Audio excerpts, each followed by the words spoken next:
आज हम आपको संख्याओं के प्रकार और समुच्चय के बारे में बताएंगे। समुच्चय हमारा टीजीटी पीजीटी में आने वाला एक बहुत ही महत्वपूर्ण टॉपिक है, जिसमें से कम 2-3 क्वेश्चन आपको मिलेंगे। लेकिन उससे पहले संख्याओं के बारे में भी जानना जरूरी है, क्योंकि समुच्चय में बार बार संख्याओं का यूज होगा, जैसे कितने प्रकार की संख्याएं हैं, क्या सिस्टम है। तो उसके लिए सबसे पहले हम आते हैं संख्याओं के प्रकार पर। संख्याओं के प्रकार में हम सबसे पहले जो पढ़ते आ रहे हैं, अब तक पढ़ा है हमने, कि सबसे पहली संख्या होती है हमारी प्राकृतिक संख्या, जो हमारी किससे स्टार्ट होती है? 1 से स्टार्ट होती है प्राकृतिक संख्या। हालांकि सभी को इसके बारे में नॉलेज है, लेकिन फिर भी एक बार रिवाइज कर लेते हैं। तो स्वाभाविक संख्या या प्राकृतिक संख्या, इसको बोलते हैं हम नेचुरल नंबर बोलते हैं। क्या बोलते हैं? नेचुरल नंबर, जो हमारे गिनने में काम आती है। प्राकृतिक संख्या जो हमारे किस में काम आती है? गिनने में काम आती है, गणना करने। जब हम गणना करते हैं तो हम कहां से स्टार्ट करते हैं? 1 से स्टार्ट करते हैं। जब वस्तुओं को काउंट करते हैं तो हम कहां से स्टार्ट करते हैं? 1 से स्टार्ट करते हैं। तो जो 1 से स्टार्ट होकर कहां तक चलती है? इन्फिनिटी तक चलती है। इनको काउंटेबल नंबर भी बोलते हैं। ये एमएससी में टॉपिक है, काउंटेबल अनकाउंटेबल वाला। तो काउंटेबल और अनकाउंटेबल, ये है काउंटेबल। तो इसके बाद आता है, जैसे ये 1 से स्टार्ट होकर अनंत तक चलती है। अगर इसमें जीरो को और इंक्लूड कर लिया जाए, यानी जीरो को और ये कंटेन कर ले, तो ये सारी संख्याएं फिर क्या कहलाने लगेंगी? पूर्ण संख्या कहलाने लगेंगी। क्या हो जाती है? पूर्ण संख्या होती है। यानी कि 1 से इनफाइनाइट तक तो प्राकृतिक संख्या थी, लेकिन जीरो और इंक्लूड हो गई इसमें, तो अब ये क्या बन गई? पूर्ण संख्या बन गई। यानी कि जीरो की कमी थी, और जीरो की कमी जैसे ही हमने पूरी की तो ये संख्या हो गई पूर्ण। ये संख्या हो गई पूर्ण। इसके बाद आता है पूर्णांक। पूर्णांक जैसा कि नाम से विदित है, पूर्ण प्लस अंक। हम यहाँ देख पा रहे हैं कि पूर्ण प्लस अंक, यानी हमारा अंक पूरा होना चाहिए भाई। बस हमारा अंक क्या होना चाहिए? पूरा होना चाहिए। पूरा अंक हमें स्पष्ट दिखना चाहिए। जैसे 4 है, पूरा अंक है। -5 है, पूरा अंक है। हमें अंक पूरा दिखना चाहिए, यानी कि माइनस वाली हो या प्लस वाली हो, सारी संख्याएं क्या कहलाती हैं? हमारी पूर्णांक कहलाती हैं। इस तरह की सारी संख्याएं क्या कहलाती हैं? हमारी पूर्णांक कहलाती हैं। किसी भी अगर कोई हमारे संख्याओं का एक कॉम्बिनेशन दे रखा हो, तो उसको सबसे पहले हम सॉल्व करते हैं। जैसे मैं अगर बात करूं 8/4, क्या ये पूर्णांक है? तो पहले 4 से हम इसको क्या करेंगे? डिवाइड करेंगे। कंप्लीटली फाइनली रिजल्ट हमारा निकल के आएगा 2, जो कि हमारा क्या है? एक पूर्णांक है। जैसे मैं एक एग्जांपल ले रहा हूँ 3/2, क्या ये पूर्णांक है? इसको मैं 2 से डिवाइड करूंगा तो 1.5 आएगा। ना ही तो ये पूरा 2 हो रहा है, ना ही ये पूरा 1 हो रहा है, यानी 1 और 2 के बीच में है। ना तो ये पूरा 1 है, ना ही ये पूरा 2 है, तो ये पूर्णांक नहीं है। इसके बाद आता है परमेय संख्या। परमेय संख्या क्या होती है? जिनको हम p/q के रूप में लिख सकें। ऐसी संख्या जिनको p/q के रूप में लिख सकें, जहां p व q क्या होंगे? हमारे पूर्णांक होंगे। p व q पूर्णांक होंगे, और पूर्णांकों के बारे में हम पहले पढ़ चुके हैं। p व q क्या होंगे? हमारे पूर्णांक होंगे। और पूर्णांकों के बारे में हम पहले पढ़ चुके हैं कि इनमें से होगा p और q का मान। p भी होगा तो इन्हीं में से होगा, और q भी होगा तो इन्हीं में से होगा। अगर मैं बात करूं यहाँ पे कि q नॉट इक्वल टू 0, यानी q की वैल्यू कभी भी क्या नहीं होनी चाहिए? 0 नहीं होनी चाहिए, क्योंकि q 0 होने पर क्या कर देगा? वो इन्फिनिटी बना देगा। इसलिए q कभी क्या नहीं होना चाहिए? 0 नहीं होना चाहिए। एग्जाम्पल ले लेते हैं, जैसे p की वैल्यू अगर मैं 2 ले रहा हूँ और q की वैल्यू 3 ले रहा हूँ, तो p/q के रूप में लिख सकते हैं हम इसको। p की वैल्यू भी पूर्णांक है, q की वैल्यू भी पूर्णांक है, इसका मतलब है परमेय है। दूसरी बात, अगर मैं -3 ले रहा हूँ ओनली, तो प्रत्येक संख्या के नीचे हम क्या मानते हैं? 1 मानते हैं। हमेशा होता है 1। प्रत्येक संख्या के नीचे क्या होता है? 1 होता है हमेशा। जब प्रत्येक संख्या के नीचे 1 होता है तो p की वैल्यू तो हो गई -3 और q की वैल्यू हो गई 1। और हम जानते हैं कि p और q हमारे क्या होने चाहिए? पूर्णांक होने चाहिए। तो देखो -3 भी पूर्णांक में है और 1 भी पूर्णांक में है, तो इसका मतलब है परमेय संख्या हो गई। एक और एग्जांपल लेते हैं, जैसे मान के चलो √25 ले लेते हैं। ये संयोजन है संख्या का, एक तरह से वर्गमूल इसका कंप्लीटली करेंगे तो फाइनली रिजल्ट हमारा आएगा 5। तो 5 क्या है? 5/1 लिखेंगे इसको, और ये क्या हो गया? परिमेय संख्या होगी। लेकिन अगर हम रूट 26 ले लेते हैं तो इसका कंप्लीटली वर्गमूल नहीं निकल रहा, तो इसको हम रूट 26 को रूट 26 ही रहने देंगे और इसके नीचे लेंगे हम 1। अगर यहाँ बात करें तो p की जो वैल्यू है वो पूर्णांक नहीं है, क्योंकि p की जो वैल्यू आ रही है वो रूट 26 आ रही है, और q की जो वैल्यू है वो आ रही है 1। q तो पूर्णांक हो गया, लेकिन p रूट 26 क्या नहीं है, पूर्णांक नहीं है, तो इसका मतलब ये परिमेय संख्या नहीं है। नेक्स्ट पॉइंट है हमारा अपरिमेय संख्या।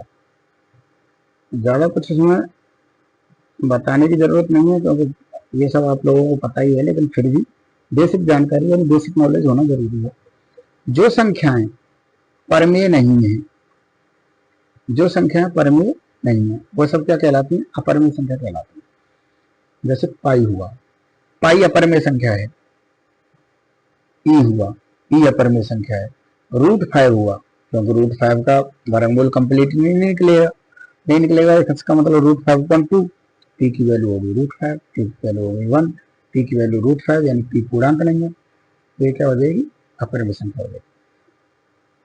अगर मैं कह रहा हूं पाई, तो पाई की कोई फिक्स वैल्यू नहीं है, तो ये तो हो गई अपरिमेय।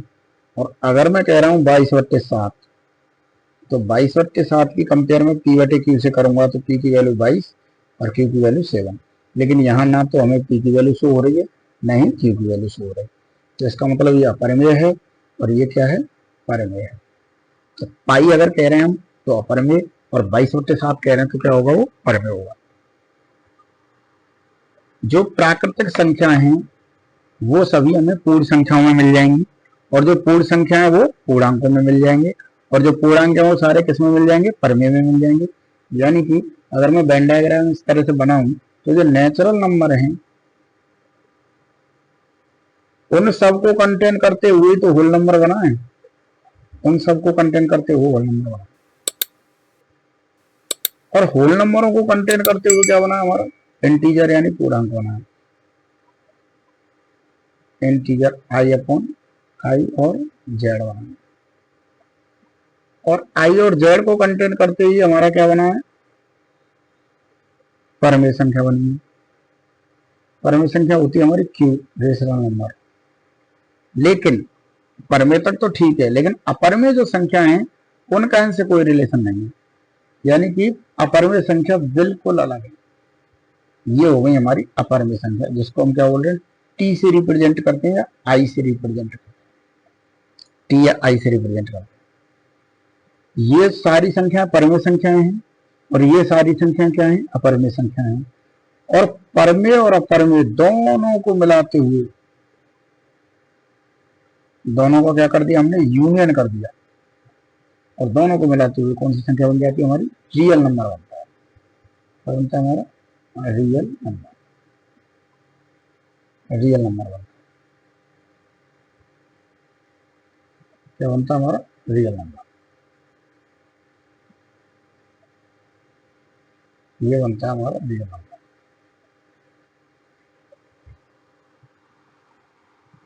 ये केवल बेसिक जानकारी थी। अब आते हैं हम विशेष संख्याओं पे। जैसे अगर मैं बात करता हूँ सम संख्या, तो सम संख्याओं के बारे में सभी को पता है। इवन नंबर क्या होता है हमारा, डिवाइड बाई 2, जो डिवाइड किससे डिवाइड हो जाए, 2 से डिवाइड हो जाए, यानी मल्टीपल ऑफ 2 होता है, वो हमेशा ये याद रखना बस। विषम संख्याओं की बात करें तो जो 2 से डिवाइड ना हो, ओड नंबर कहलाते हैं। प्राइम की अगर हम बात करते हैं, 1 को छोड़कर, प्राइम की जो डेफिनेशन है वो इस तरह से है, एक को छोड़कर, एक को क्या कर दें, छोड़ देते हैं, एक को छोड़कर, एक को हमने क्या कर दिया, छोड़ दिया, एक को छोड़कर ऐसी संख्या, एक को छोड़कर ऐसी संख्याएं जो केवल स्वयं से, छोड़कर ऐसी संख्याएं, ऐसी संख्याएं, एक को छोड़कर ऐसी संख्याएं जो केवल क्या हो, स्वयं से, संख्याएं जो केवल स्वयं तथा एक से विभाजित हों, विभाजित हो। ऐसी संख्या जो स्वयं से और एक से विभाजित हो, केवल एक को छोड़कर। एक क्या नहीं है, हमारी आवाज संख्या नहीं है। तो देखो यहां देखेंगे हम दो को अगर मैं देखूं तो दो है, एक ऐसी संख्या है जो 2 से डिवाइड होगी या किससे होगी, 1 से होगी, इसके अलावा किसी तीसरे अंक से नहीं होगी, अभाज्य संख्या है। दूसरी आती है हमारी 3 जो है वो हमारी किससे डिवाइड होगी, केवल 3 से डिवाइड होगी और 3 के अलावा 1 से डिवाइड होगी। तीसरी आती है हमारी 5 जो केवल 5 से और 1 से डिवाइड होगी। लेकिन अगर मैं कोई भी संख्या ऐसे ले लेता हूँ 6, हमारी परिभाषा है एक को छोड़कर ऐसी संख्या जो केवल स्वयं तथा 1 से विभाजित हो। तो 6 स्वयं से भी विभाजित है, 1 से भी विभाजित है, ओनली ऑन यानी केवल स्वयं और 1 से। तो केवल का मतलब ये हुआ 1 और स्वयं के अलावा किसी से विभाजित नहीं होनी चाहिए। लेकिन यहाँ 6 तो 2 और 3 से विभाजित है, इसका मतलब ये अभाज्य संख्या नहीं है, ये अभाज्य नहीं है, ये अभाज्य संख्या नहीं है। इसके बाद आता है सहअभाज्य। सहअभाज्य संख्या क्या होती है, कोई भी दो संख्या लेंगे वो आपस में एक दूसरे की क्या कहलाएंगे, कोप्राइम कहलाएंगे। कब, जब उन दोनों के बीच में कोई भी संख्या कॉमन ना हो। कॉमन हो तो केवल और केवल क्या हो, 1 कॉमन।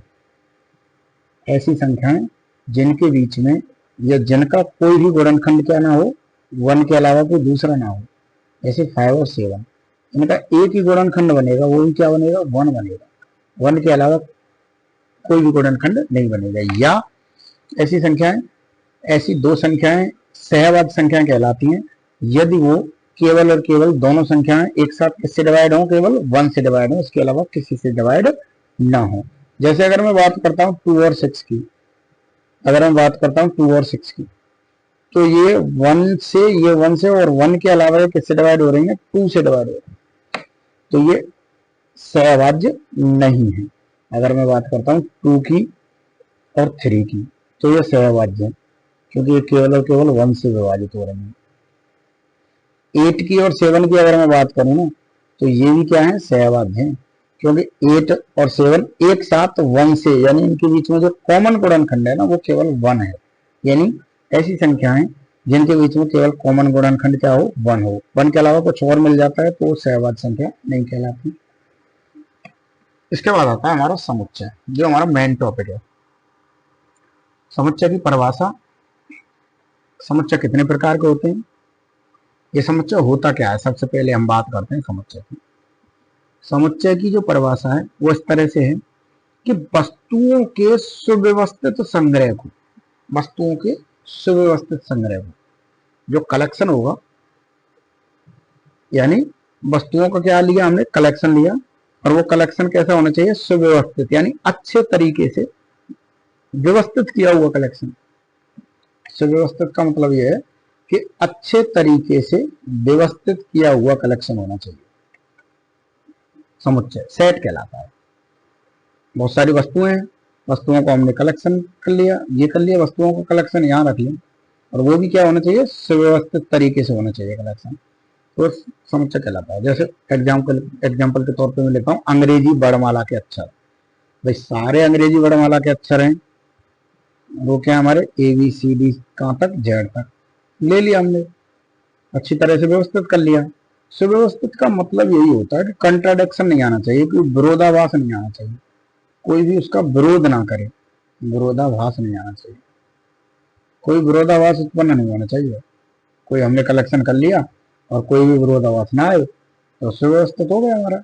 अगर विरोधाभास आता है तो सुव्यवस्थित नहीं है। तो यहाँ हमने अंग्रेजी वर्णमाला के अक्षर ले लिए A to Z, यहाँ कोई विरोधाभास है ही नहीं, कोई दिक्कत नहीं है, कोई भी विरोध नहीं करेगा क्योंकि हमने सारे अक्षर ले लिए, वो कह रहा है उस हिसाब से। राजस्थान के जिले, तो राजस्थान के जितने भी जिले हैं हमने यहाँ इंक्लूड कर लिए, ये रख लिए, इसमें कोई दिक्कत नहीं, यहाँ तक भी। नेक्स्ट चीज, जैसे मान के चलो अब बात आती है कि विरोधाभास आएगा कहाँ कहाँ, तो विरोधाभास अगर आएगा तो वो समुच्चय ही होंगे। तो सबसे पहले हम एक एग्जाम्पल ले रहे हैं, सुंदर जिलों का संग्रह। यह हमारा है, ये समुच्चय नहीं, क्यों नहीं है, क्योंकि सुंदर जिलों के संग्रह में अगर मैंने मान के चलो सुंदर जिले लिए मैंने, और मैंने क्या रख लिया, एक तो मथुरा को रख लिया, मथुरा सुंदर है मेरा, और एक मैंने रख लिया भरतपुर को,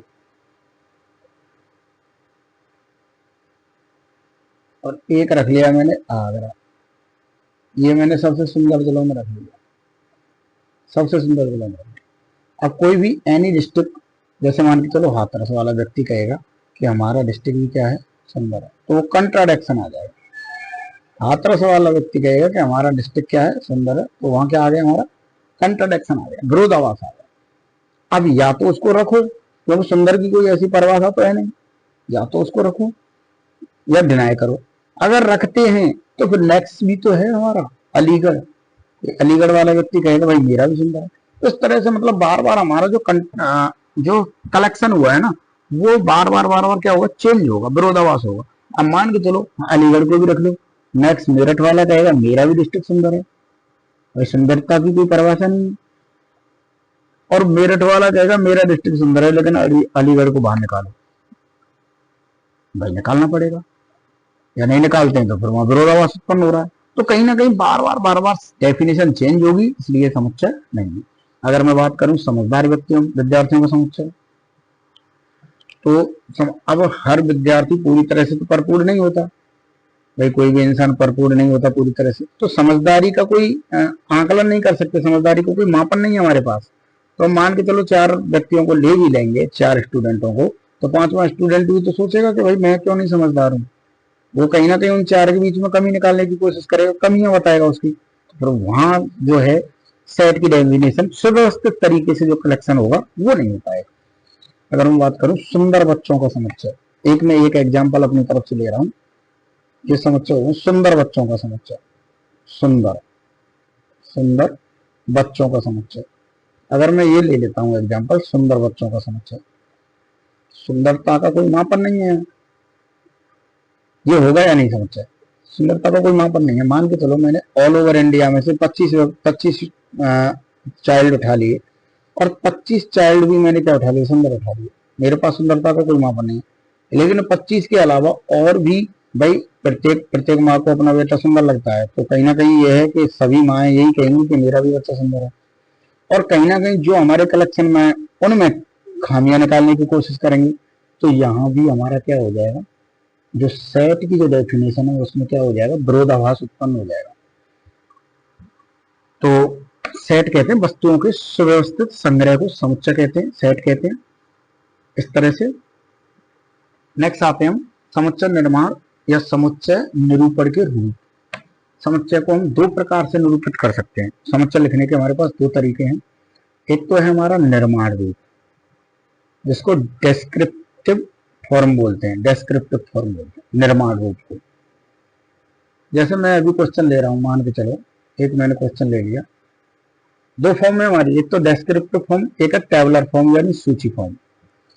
तो डेस्क्रिप्टिव फॉर्म क्या होती है, जैसे मैंने मान के चलो ले लिया कि अंग्रेजी वर्णमाला के स्वरों का, अंग्रेजी वर्णमाला के स्वरों का समुच्चय, अंग्रेजी वर्णमाला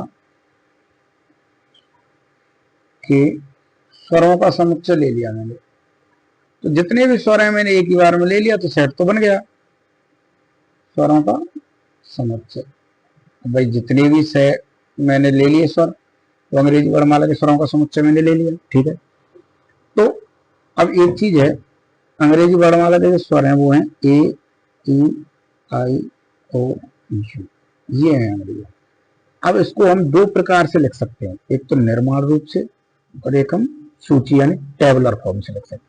तो निर्माण रूप से जब हम इसको लिखेंगे, तो निर्माण रूप से लिखने के लिए हम क्या करेंगे, सबसे पहले हम मझला कोष्ठक स्टार्ट करेंगे और उसमें इस तरह से लिखेंगे एक्स सच दैट, एक्स क्या है हमारा, एक्स अंग्रेजी वर्णमाला का क्या है, स्वर है, वर्णमाला का स्वर है, सीधा सीधा। ये तो हमारा हो गया निर्माण। अब इसी को अगर मैं ये निर्माण रूप है। अगर इसी को अगर मैं किस में लिखूं, सूची रूप में, तो जितने भी हमारे एलिमेंट हैं अवयव हैं उनको एक मजले कोष्टक में सूची के तौर पे इस तरह से लिख देंगे अलग अलग करके। यहाँ एक एग्जांपल दे रखा है x बिलोंग नेचुरल नंबर, ये हमारी निर्माण फॉर्म है और x किससे छोटा है, 5 से छोटा है। अब इसी को मैं सूची रूप में लिखूंगा तो देखो x की जो वैल्यू है वो नेचुरल नंबर में से, और नेचुरल नंबर अभी थोड़ी देर पहले बता चुका हूँ कहाँ से स्टार्ट होते हैं, 1 से स्टार्ट होते हैं। 5 से छोटे नेचुरल नंबर कौन कौन से आएंगे, एक तो आएगा 1, एक आएगा 2, एक आएगा 3, एक आएगा 4। तो ये क्या है, मजले कोष्टक में मैंने क्या कर दिया, चारों को अलग अलग लिख दिया। ये क्या हो गई, टेबुलर फॉर्म हो गई। अभी जो स्वरों का अंग्रेजी वर्णमाला के स्वरों का जो समुच्चय लिया था मैंने, वो टेबुलर फॉर्म में इस तरह से लिख रहा है और निर्माण फॉर्म में मैंने इस तरह से लिख दिया। ये हमारी दो फॉर्म होती है समुच्चय, सेट, निरूपण की। नेक्स्ट आती है समुच्चय के प्रकार। समुच्चय के प्रकार में सबसे पहले आता है रिक्त समुच्चय। समुच्चय के प्रकार में सबसे पहले कौन सा आएगा, रिक्त समुच्चय आएगा। रिक्त समुच्चय का मतलब है एम्प्टी सेट। एम्प्टी सेट क्या है कि हमारा कलेक्शन तो हुआ, कलेक्शन तो हमारा हुआ, लेकिन उसके अंदर हमारा कोई भी एलिमेंट नहीं आया। हमने कलेक्शन किया लेकिन पता लगा कि उसके अंदर हमारा कोई भी एलिमेंट नहीं आ रहा। तो जैसे मैं मान के चलो एक एग्जांपल, एक जनरल नॉलेज के तौर पर ले लेता हूँ। जैसे मान के चलो प्लेटफॉर्म 5 पर दिल्ली जाने वाली ट्रेन खड़ी है, दिल्ली जाने वाली ट्रेन, और वो मथुरा से दिल्ली जा रही है। मथुरा से कहाँ जा रही है, दिल्ली जा रही है, मान के चलो। अब मैं कहूं कि इस ट्रेन में आगरा जाने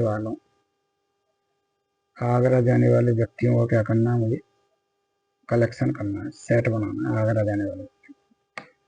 अब वो जा तो दिल्ली, मथुरा से दिल्ली रही है और आगरा आ रहा है यहाँ, तो आगरा जाने वाले व्यक्ति, अब मथुरा से दिल्ली अगर कोई जाने वाला व्यक्ति है तो वही बैठेगा उसमें, आगरा वाला कोई नहीं बैठेगा। इसका मतलब अगर मैं आगरा जाने वाले, मथुरा से दिल्ली जाने वाली ट्रेन में और आगरा जाने वाले व्यक्तियों का मैं कलेक्शन ले रहा हूँ, तो इसका मतलब उसके अंदर मजला कोष्टक बना लिया मैंने, और उसके अंदर क्या आएगा, कोई भी व्यक्ति नहीं आएगा। यानी हमारे कलेक्शन में कोई व्यक्ति नहीं आएगा, क्योंकि कोई भी व्यक्ति ऐसा नहीं होगा जो मथुरा से दिल्ली जाने वाली ट्रेन में बैठकर आगरा जाएगा।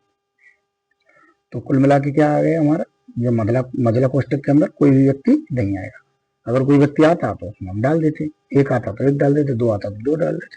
व्यक्तियों के नाम डालने थे, जैसे ए व्यक्ति जा रहा है या बी व्यक्ति जा रहा है तो ए और बी व्यक्ति डाल देते मजले। अब कुछ नहीं है तो मजले कोष्टक से इसको क्या कर देंगे, मजला कोष्टक बना दिया, उसके अंदर कोई व्यक्ति नहीं है तो सीधा सीधा ऐसे की एज इट इज रह जाएगा। तो इसको हम रिक्त समुच्चय कहते हैं। जैसे अगर मैं बात करूंगा एक एग्जाम्पल के तौर पर मैथमेटिकल वे में, मैं बात कर रहा हूँ कि मेरा एक एस सेट दे रखा है, एक्स की जो वैल्यू है वो रियल नंबर में से लेनी है, और एक्स स्क्वायर बराबर क्या आ जाएगा हमारा, -4 आ जाएगा। ये हमारा उदाहरण है। एक्स की वैल्यू रियल नंबर में से लूंगा मैं, और वो किसके बराबर आनी चाहिए, -4 के बराबर आनी चाहिए। एक्स की वैल्यू कहाँ से लूंगा मैं, रियल नंबर में से, और वो किसके बराबर आनी चाहिए, -4 के बराबर। तो भाई एक्स की वैल्यू रियल नंबर में से अगर मैं लेता हूं तो कोई भी वैल्यू ऐसी एक्स की नहीं है जो -4 के बराबर आ जाए। यानी -4 के बराबर लाने के लिए एक्स की वैल्यू मुझे कहां से लेनी पड़ेगी, कॉम्प्लेक्स नंबर में से लेनी पड़ेगी। कहां से लेनी पड़ेगी, कॉम्प्लेक्स नंबर। ये कॉम्प्लेक्स का सिंबल होता है, सी को इस तरह से काट दो, कॉम्प्लेक्स नंबर। ठीक, अब तक हमने सी पढ़ा है और अभी हम आगे सी को कटा हुआ भी पढ़ेंगे। तो कॉम्प्लेक्स नंबर होता है, तो कॉम्प्लेक्स नंबर में से लेंगे क्या, 2 आयोटा और -2 आयोटा। इन दोनों वैल्यूओं को मैं अगर रख दूंगा तो मेरी वैल्यू क्या मिल जाएगी, मुझे -4 मिल जाएगी। यानी 2 आयोटा की वैल्यू क्या हो गई, 2 आयोटा का स्क्वायर भी -4 आ जाएगा और -2 आयोटा। लेकिन ये दोनों तो हमारी रियल नंबर है ही नहीं, ये दोनों तो हमारी रियल नंबर है ही नहीं।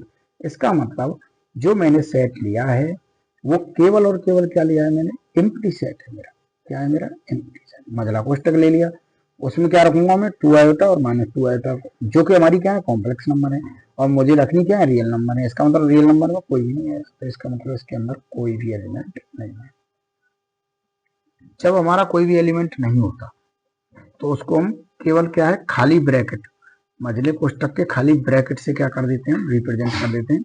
यानी रिक्त एम्प्टी सेट को मैं मझला कोष्टक के खाली मझला कोष्टक से क्या करूंगा, रिप्रेजेंट करूंगा। या फिर मैं इसको क्या बोल दूंगा, फाइव बोल दूंगा, या फिर मैं बोल दूंगा इसको फाइव बोल दूंगा, इसको क्या बोल दूंगा, फाइव बोल दूंगा। या तो मझला कोष्टक बोल दूं इसको, या क्या बोल दूं, फाइव बोल दूं। तो इन दोनों में से कुछ भी बोल सकता हूं। ये फाइव जो है यही एम्प्टी सेट है, इसको मैं फाइव से रिप्रेजेंट करूंगा, यही हमारा क्या है, एम्प्टी सेट है। तो ऐसे दो चीज से दर्शाते हैं, या तो ऐसा अगर एम्प्टी है तो उसको फाइव से दर्शाते हैं, या किससे दर्शाते हैं, मझला कोष्टक, खाली मझला कोष्टक से। इसके बाद आता है, जैसे एक क्वेश्चन ले रहा हूं मैं एम्प्टी सेट का, कोई एग्जांपल है। ये सारे क्वेश्चन आए हुए हैं, ये पीजीटी टीयर सेकंड में आए हुए, जेडीडी शायद ये झारखंड में आया हो 2015 में। अब देखो यहाँ पे है, which of the following is the empty set. इसमें से मुझे बताना है, ये सारे हमारे क्या है, कलेक्शन यानी सेट है हमारे, और इन सेटों में मुझे बताना है एम्प्टी सेट कौन सा है।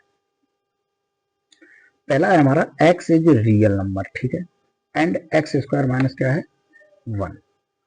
तो x क्या लेना है मुझे, रियल नंबर लेना है, और एक्स स्क्वायर बराबर एक्स स्क्वायर माइनस 1 बराबर क्या आ जाए मेरा, 0 आ जाए। तो x की जो वैल्यू लूंगा मैं, वो क्या ले सकता हूँ मैं, 1 ले सकता हूँ, और 1 का स्क्वायर करूँ मैं और माइनस 1 करूँ, क्या आ जाएगा मेरा, 0, ठीक है। अगर मैं माइनस 1 ले लूँ x की वैल्यू, माइनस 1 का स्क्वायर करूँ, 1 माइनस 1,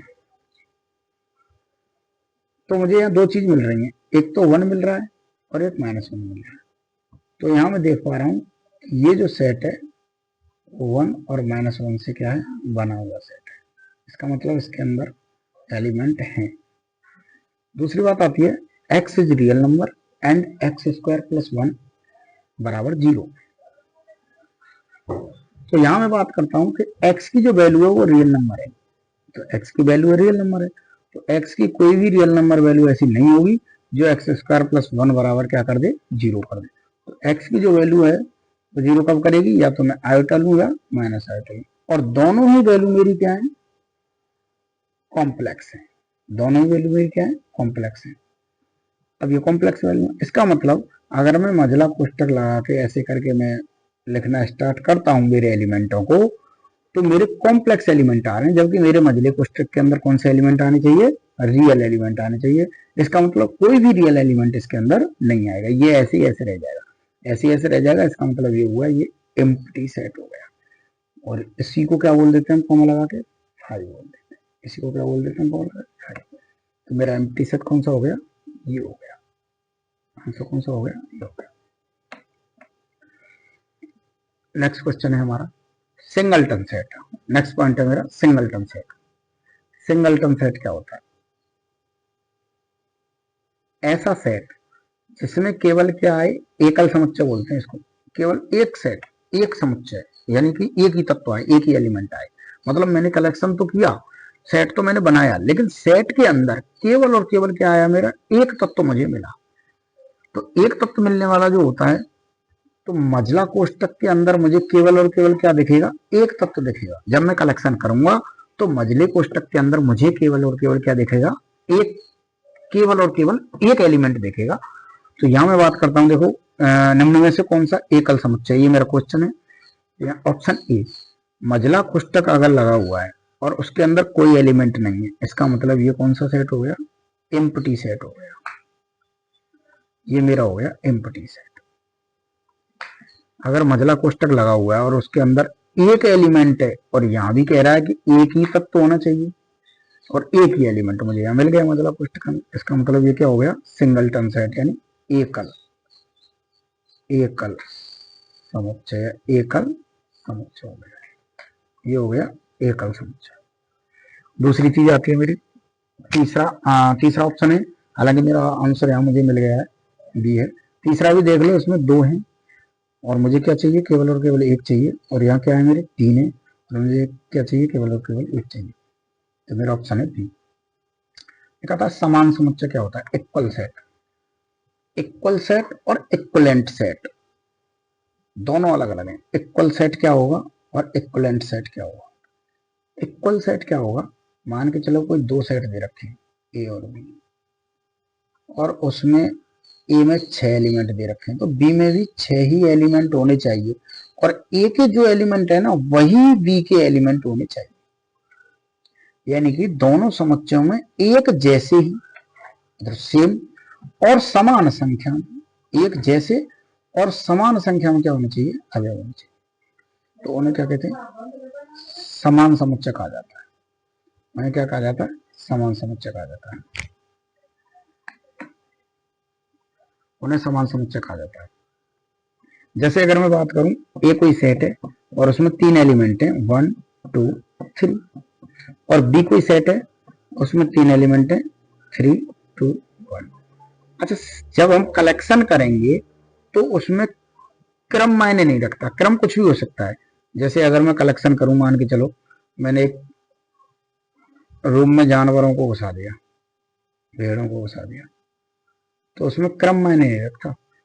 अगर कोई पहली वाली भेड़ अगर पीछे पहुंच गई तो कोई दिक्कत नहीं, क्योंकि वो क्या है, केवल और केवल क्या है, वो कलेक्शन है। कलेक्शन में क्रम मायने नहीं रखता। तो यहाँ मैं ए सेट ले रहा हूँ, ए सेट में मेरे 3 एलिमेंट है, वो कह रहा है कि एक जैसे और समान संख्या में होनी चाहिए। तो 1 2 3 3 एलिमेंट है, और संख्या कितनी है इसकी, 3 है। और यहाँ भी मैं देख पा रहा हूँ कि 3 2 1 का मतलब भी क्या है, क्रम मायने नहीं रखता। तो कौन कौन से एलिमेंट है, 1 2 3, यानी जो ए में एलिमेंट है वही एलिमेंट मेरे बी में है, और कितने हैं, 3 ही हैं। तो इसका मतलब एक इसके बराबर हो गया, बी के बराबर हो गया, समान समुच्चय हो गया। और एक इक्विवेलेंट सेट क्या होता है, इक्विवेलेंट सेट, तुल्य समुच्चय। तुल्य समुच्चय में क्या होगा, तत्वों की संख्या समान होनी चाहिए, तत्व समान नहीं भी हो सकते। तत्वों की संख्या क्या होनी चाहिए, समान होनी चाहिए। तत्वों की संख्या क्या होनी चाहिए, समान होनी चाहिए। तत्व समान भले ही नहीं हो।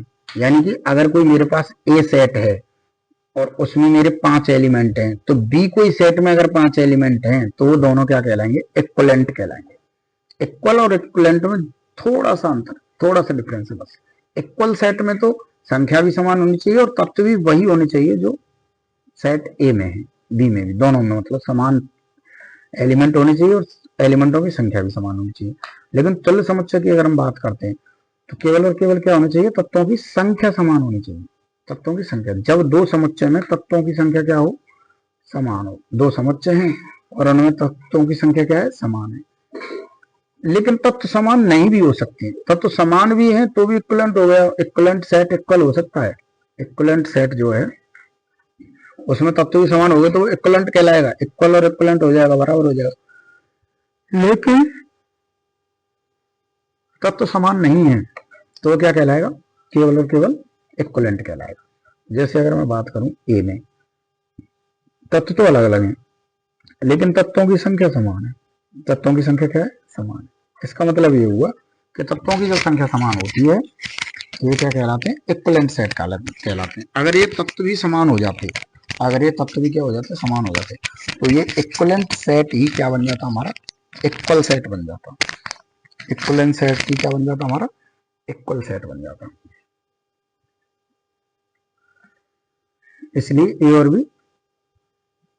और बी तत्व अलग अलग हैं लेकिन दोनों में 3 3 तत्व हैं, इसलिए ए और बी क्या है, हमारे तुल्य समुच्चय हैं। नेक्स्ट है संघ समुच्चय किसे कहते हैं, जब दो या दो से अधिक, देखो संघ समुच्चय की तरफ, यूनियन। संघ समुच्चय को क्या बोलते हैं हम, यूनियन बोलते हैं, यूनियन।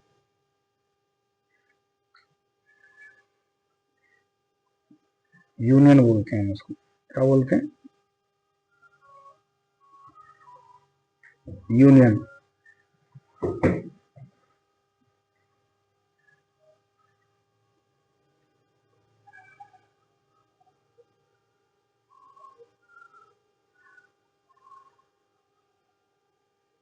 यूनियन बोलते हैं इसको।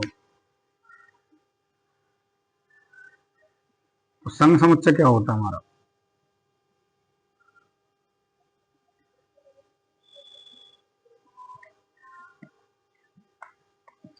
जब दो या दो से अधिक समुच्चयों के सभी भिन्न तत्वों को मिलाकर एक नया समुच्चय बना दिया जाए तो उसे क्या बोलते हैं हम, संघ समुच्चय कहते हैं। जब दो या दो से अधिक समुच्चय, कम से कम 2 सेट होने चाहिए, उन सेटों के सारे एलिमेंटों को हम कहाँ रख दें, एक नए सेट बना दें उस दोनों के एलिमेंटों को रख के, तो वो क्या कहलाता है, संघ समुच्चय कहलाता है।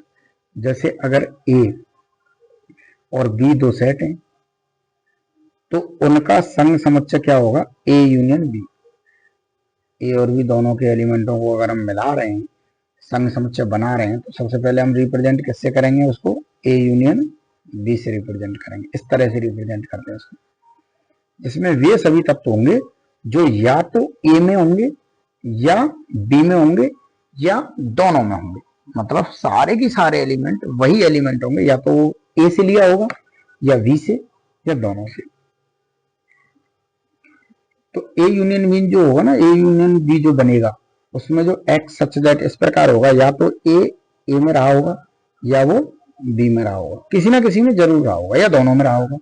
जैसे अगर मैं एक एग्जांपल के तौर पर बात करूं कि 1 2 3,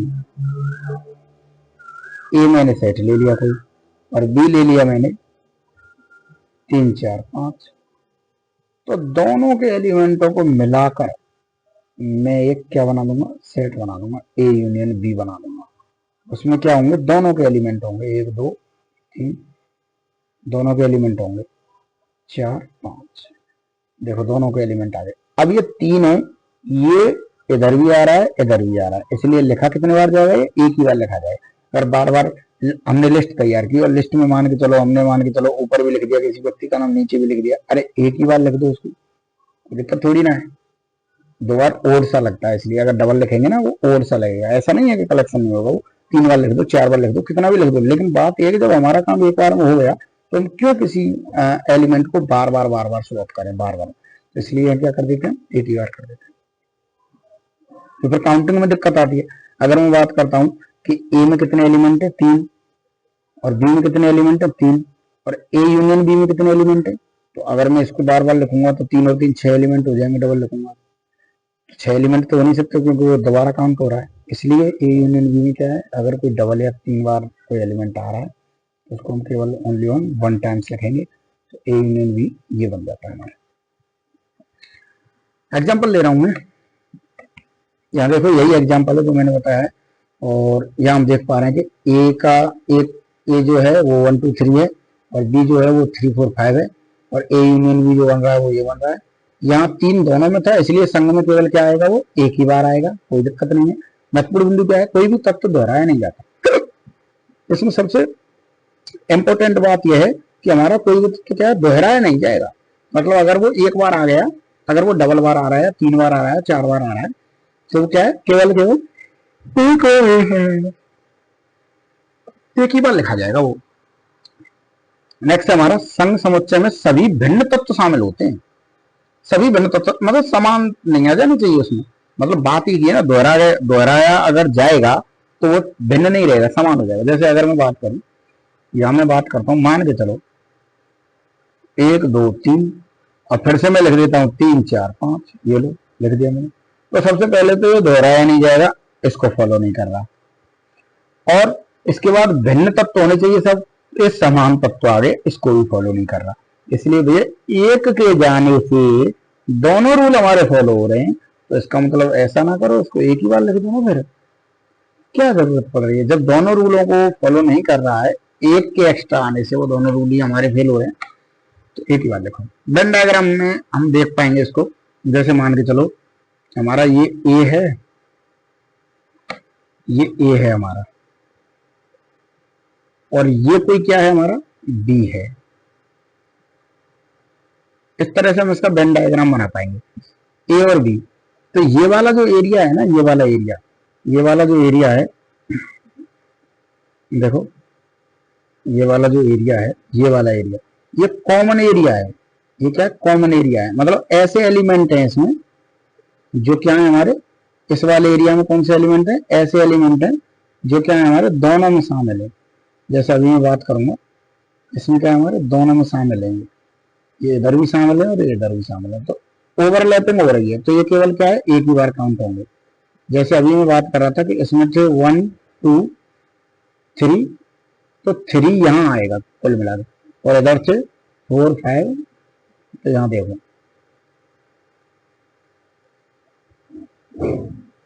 1 2 3, 3 कहाँ आएगा, यहाँ आएगा, 3 कहाँ आ जाएगा, यहाँ आ जाएगा, यानी 3 इधर भी है और इधर भी है। और अब मैं देखूं कि केवल और केवल कितने, बी में कितने केवल और केवल 2 हैं, ए में कितने सॉरी केवल और केवल 2 हैं, और बी में कितने केवल और केवल 4 और 5 है, और 3 क्या है, दोनों में। तो अगर मैं बात करूं उनके संग समुच्चय की, ए यूनियन बी की, तो ए यूनियन बी में ये वाला पूरा एरिया, ये वाला पूरा एरिया, ये वाला पूरा एरिया, पूरा एरिया, ये वाला पूरा एरिया हमारा क्या होगा, 100 हो जाएगा। ये वाला पूरा एरिया, ये वाला पूरा एरिया आ जाएगा हमारा ए यूनियन बी में। तो वेन डायग्राम बन जाएगा। अब यही की यही एक और बता देता हूँ मैं, ए इंटरसेक्शन बी भी बता देता हूँ वेन डायग्राम से। जैसे ये है, ये हमारा ए है और ये हमारा क्या है, बी है। तो ये वाला एरिया है ना, ये इंटरसेक्शन एरिया कहलाता है, ए इंटरसेक्शन बी, जिसको कैसे रिप्रेजेंट करते हैं हम, A intersection B. A intersection B का मतलब है दोनों में कॉमन नंबर, कॉमन एलिमेंट कौन कौन से, और कॉमन एलिमेंट वाला एरिया कौन सा है, ये वाला एरिया है। कॉमन एलिमेंट वाला एरिया कौन सा है, ये वाला एरिया। अब कॉमन एलिमेंट वाला एरिया जो है उसमें कॉमन एलिमेंट ही तो पाए जाएंगे, उस एरिया में क्या होंगे, कॉमन एलिमेंट ही होंगे। तो ये वाला एरिया, ये इंटरसेक्शन होता है। जब दो समुच्चयों के साझा तत्वों को लेकर, देखो छेदक समुच्चय, छेदक समुच्चय कॉमन, कॉमन ये इंटरसेक्शन आ गया, जिसको हम क्या बोल रहे हैं, छेदक समुच्चय बोल रहे हैं, इंटरसेक्शन है ये इंटरसेक्शन की डेफिनेशन है। इसकी डेफिनेशन है इंटरसेक्शन की, इंटरसेक्शन, इंटरसेक्शन, इंटरसेक्शन है जब दो समुच्चयों के, इंटरसेक्शन कैसे कहते हैं या छेदक समुच्चय कैसे कहते हैं, जब दो समुच्चयों के साझा तत्वों को मिलाकर एक नया समुच्चय बना, मतलब जो दोनों में कॉमन तत्व है ना, उनको मिलाकर एक सेट बना दिया जाए, कॉमन तत्वों को मिलाकर। जैसे मान के चलो ए हमारा क्या है, 1 2 3 4 ये है, ठीक है, और बी हमारा है 3 4 5 6। तो दोनों के कॉमन एलिमेंट कौन कौन से हमारे, कॉमन एलिमेंट हमारा एक तो हो गया 3 3 और 4 4, दोनों के कॉमन एलिमेंटों को निकाल के हमने यहाँ रख दिया, और इसी को क्या बोल रहे हैं हम, इंटरसेक्शन बोल रहे हैं। जो मैंने पीछे अभी बताया था ना, ये इस तरह से, तो ये क्या हमारा इंटरसेक्शन है, ठीक है। यूनियन क्या होता है, सारे एलिमेंट आ जाते हैं ए और बी के, और इंटरसेक्शन में केवल और केवल कॉमन एलिमेंट आते हैं एक्स। ये हमारा एग्जांपल है EMRS, EMRS में जो लगा हुआ है अभी, एकलव्य पब्लिक स्कूल थे जिनमें मतलब क्या है कि आवास वावास की व्यवस्था थी, ऐसे कुछ स्कूल लगे थे, टीजीटी पीजीटी का एग्जाम लगा था। तो वो 2023 में एग्जाम हुआ था, और उसमें एक क्वेश्चन आया हुआ, देखिए कैसे एग्जाम्पल है, let A and B two set, A और बी दो सेट है। बहुत अच्छा क्वेश्चन है, इंपॉर्टेंट क्वेश्चन है। और यूपी टीजीटी पीजीटी में भी क्वेश्चन जो आते हैं ना, वो सारे क्वेश्चन बैकअप होते हैं, यानी कि बैक होते हैं। तो यहाँ हम देखना जानते हैं, यहाँ हम देख सकते हैं कि ए जो है ना सेट है, कोई ए सेट है, और बी भी क्या है हमारा एक सेट है, टू सेट है हमारे पास। और वो किस तरह से डिफाइन है, ए जो है वो इस तरह से डिफाइन है कि बाई बराबर 3, यानी कि एक्स और बाई, एक जो एलिमेंट है वो इस तरह का है, एक जो एलिमेंट है वो युग्म टाइप में है। ये जो सेट है उसका एक एलिमेंट युग्म टाइप में, पेयर चलेगा उसका। और पेयर में क्या है, बाई की वैल्यू तो रहेगी फिक्स 3, और एक्स की वैल्यू क्या होगी, एक्स की वैल्यू क्या होती रहेगी, देखो एक्स और वाई दोनों कहां से ले रहा है वो, एक्स और वाई दोनों आर से ले रहा है, लेकिन वाई की वैल्यू आर से तो लिया है, लेकिन उसने क्या कर दिया, फिक्स कर दिया। तो भाई अगर मैं ए सेट की बात करता हूं, तो ए सेट मेरा इस तरह से बनेगा, देखो मझला कोष्टक में एक जो एलिमेंट होगा वो इस तरह से होगा, x3 इस तरह का होगा, यानी बाई की वैल्यू फिक्स हो जाएगी। यानी कि अगर मैं x की वैल्यू 1 ले रहा हूं तो 1 3 2 3 3 3 4 3 इस तरह से चलेगा, और बटे में भी चलेगा क्योंकि रियल नंबर है ना x, तो 1/2 3 3/2 3 ऐसे करके कुछ भी हो सकता है। मतलब बाई की वैल्यू यहाँ फिक्स हो गई, पेयर में चलेगा, एक पेयर में, और एक्स की वैल्यू हम क्या लेंगे, रियल नंबर में से लेके चलेंगे। तो हमारा ऐसा कोई कलेक्शन हमारे लिए मिल जाएगा। ये तो हो जाएगा हमारा ए। अगर हम बात करते हैं बी की, तो बी में क्या है, ये भी पेयर बायज ही है, और पेयर बायज में भी क्या है कि एक्स की वैल्यू क्या कर दिया, उसने फिक्स कर दिया। तो एक्स की वैल्यू फिक्स कर दी, तो बी क्या है हमारा, इस तरह से बनेगा हमारा बी। एक्स की वैल्यू तो फिक्स कर दी उसने 2, और वाई की वैल्यू वाई। इस तरह से बनेगा हमारा भी, जिसमें क्या होगा, टू के साथ वन ले लेंगे, टू के साथ टू ले लेंगे, टू के साथ थ्री ले लेंगे, कुछ भी ले लेंगे, मतलब टू के साथ कुछ भी ले लेंगे, ठीक है। अब वो कह रहा है कि ए और बी के इंटरसेक्शन में कौन सा एलिमेंट आएगा। हालांकि मैंने जो दोनों सेट लिखे हैं उनमें इंटरसेक्शन में ऑटोमेटिकली एलिमेंट दिख रहा है। तो हम बात करते हैं कि कौन सा एलिमेंट हमारा आएगा। देखो पहले एलिमेंट, अब पहले सेट में हम देख पा रहे हैं कि तीन तो फिक्स है, तीन फिक्स है और इसके साथ कुछ भी लेना है, और दूसरे एलिमेंट में क्या है, दो फिक्स है और इसके साथ क्या है, कुछ भी ले लेना है।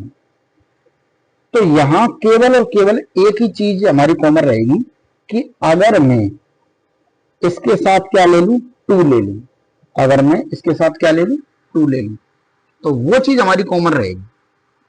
अगर मैं इसके साथ क्या ले लूं, टू ले लूं, तो वो चीज क्या रहेगी, हमारी कॉमन रहेगी। और मुझे कॉमन चीज ही तो देखनी है, मुझे कॉमन चीज ही क्या करनी है, देखनी है।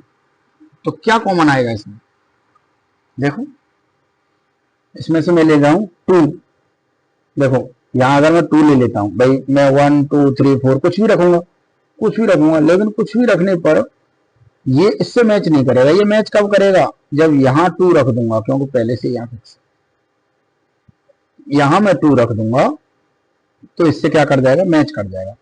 दोबारा से फिर से देखो कि ए जो एलिमेंट है मेरा, उसमें वाई की वैल्यू फिक्स है, ए में वाई की वैल्यू फिक्स है, एक्स की वैल्यू कुछ भी हो सकती है, और बी में क्या है, एक्स की वैल्यू फिक्स है, वाई की वैल्यू कुछ भी हो सकती है। तो अगर मैं एक एलिमेंट में किस तरह का लूंगा, टू थ्री वाला लूंगा, अगर मैं एक्स की वैल्यू टू रखता हूं तो इससे मैच कर गया, इससे क्या कर गया, मैच कर गया। देखो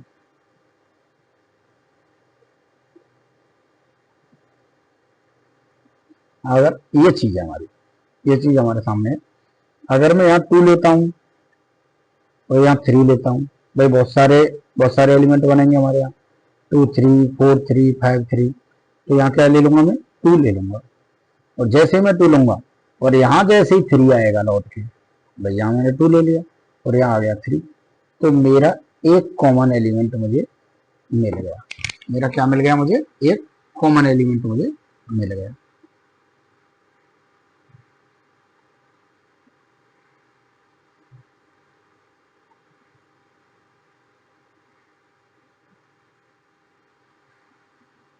तो यहाँ मुझे एक कॉमन एलिमेंट मिल जाएगा।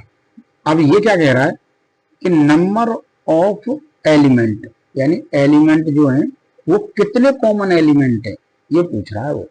उसे मतलब नहीं है कौन सा एलिमेंट कॉमन है, उसे उससे मतलब नहीं है। नंबर ऑफ एलिमेंट जो है वो कॉमन नंबर कितने हैं, कितने एलिमेंट कॉमन है, ये पूछ रहा है। तो यहाँ कितने कॉमन, कितने नंबर कॉमन निकल रहे हैं हमारे, देखिए यहाँ हमारा एक एलिमेंट तो ये कॉमन, जैसे यहाँ टू, इसको मैं बनाऊंगा तो यहाँ टू रख जाएगा, इसको बनाऊंगा तो वन टू थ्री फोर तो टू रख जाएगा, और इसको बनाऊंगा तो कहीं ना कहीं क्या रख जाएगा, थ्री रख जाएगा। तो एक ही एलिमेंट यहाँ क्या आ रहा है हमारा, कॉमन आ रहा है, एक ही एलिमेंट कॉमन आ रहा है। और जब एक ही एलिमेंट कॉमन आ रहा है तो कॉमन एलिमेंट कितना आ रहा है, एक ही एलिमेंट कॉमन आ रहा है।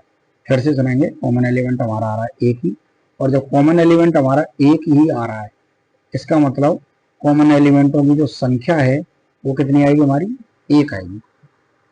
कॉमन एलिमेंटों की जो संख्या है वो कितनी आएगी हमारी, एक आएगी। और इसमें ऑप्शन में कोई भी ऐसा नहीं जो एक हो, कॉमन एलिमेंटों की संख्या इसमें कोई भी नहीं जो क्या हो, एक हो। इसलिए हमारा ऑप्शन कौन सा सही होगा,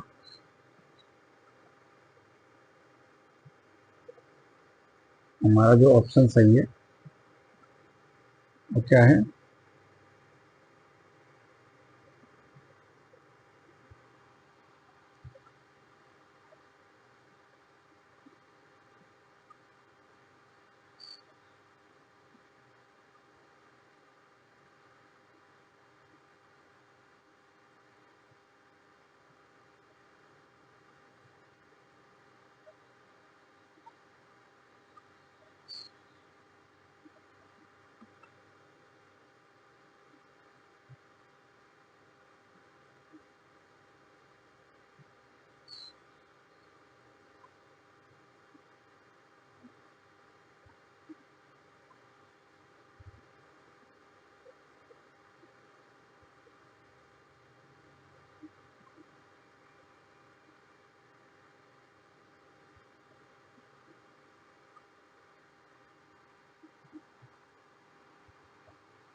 नेक्स्ट है